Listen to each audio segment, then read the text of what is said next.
Сайн бацхан өнөөдөр та бүхэндээ гурилын орлон төрлүүдийн талаар тэр тусмаа Улаанбаатар гурилын олон төрлүүдийн талаар одоо багахан мэдээлэл өргөхийг зорилоо.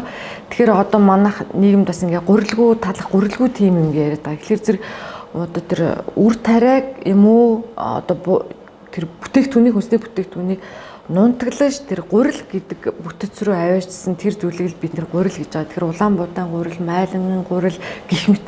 Тэгэхээр гурилгүй бүтээгдэхүүн гэдэг бол өөрөө нэр томьёоны явдас жоохон сонирхолтой, буруу хэлцэж юм шиг ийм зүйлүүд болоо. Тэгэхээр бидний ер нь хүн төрөлхтний хувьд хамгийн өргөн хэрэглээтэй гурилын төрөл бол Улаанбаатар гурил гэж байгаа. Тэгээ Улаанбаатар гурил үйлдвэрлэлийн явцад тэр Улаанбаатар гэдэг жижигхэн үр тариа байж байгаа. Тэр үр тарианы гадна талаас эхлээл ингээл тэрэмдэж явшаад хамгийн сүүлдээ бид нэр тэр гол хэсэг нь буюу үндсэндээ цартуул голсон цагаан гурилыг гаргаж авч байгаа. Тэгэхээр альч юундаа бол энэ бол Улаанбаатарыг л босруулж байгаа ийм процесс яваад байгаа. За энэ дундаа бид нэр одоо илүү цагаан гурил буюу одоо БГ 45 35 гэдэг ингээ явж байгаа бол энэ дандаа Улаанбаатарыг л ингээл тэрэмдэлтэй явцад тэрэмдэж явшраа тэр шат амжилгуудаас гарч байгаа гурилыг бол ингэж шилж байгаа.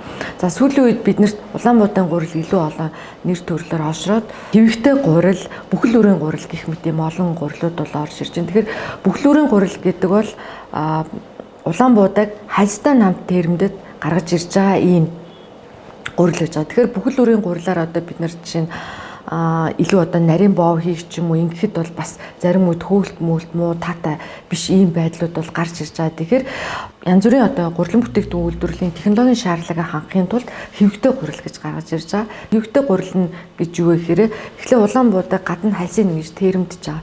За тэр тэрэмдэх явцад нэг хэсгийг энэ бол идэхгүй малын тижэл юм гэж ингэж нэг хэсгийг гаргаж байгаа. Нөгөө нэг хэсгийг энэ хүнсэнд хэрэглэж болох хэвэг байна гэд бүтцийнхнүүдийн нэг одоо гурил үйлдвэрлэлийн явцад нэг ялгадаг технологийн процесс бол байж байна.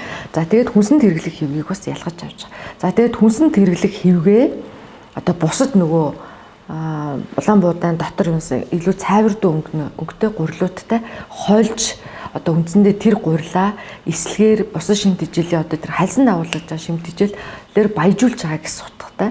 Тэгэхээр энэ хэвэгтэй гуриланд одоо бусад нөгөө хэвэг холиогүй гурилуудаасаа бодох юм бол бэгийн төрлийн амин дэмүүд, эслэг, за зарим төрлийн эрдэс бодисуудаар энэ баялаг болж ирж байгаа. Гадна талын тэр Улаанбаатарын гадна талын хальсанд байгаа тэр хэсгээр бол баялаг болж байгаа. Тэгэхээр нөгөө гурилуудтай харьцуулахад бид нэр бүтээгдэхүүн үйлдвэрлэхэд одоо шинэ хөнгө одоо тэгэл бие бүтцийн хувьд таатай байдал үүсгэж байгаа нэг талын ач холбогдолтой, нөгөө талаараа шимт тижээлийн хувьд илүү баялаг болдог ийм шинэ нэр төрлийн одоо Улаанбаатарын гурил үйлдвэрлэлийн явцад одоо нэр төрлийг олшруулсан нэг ийм төрлийн гурил бол гарч ирж байгаамаа.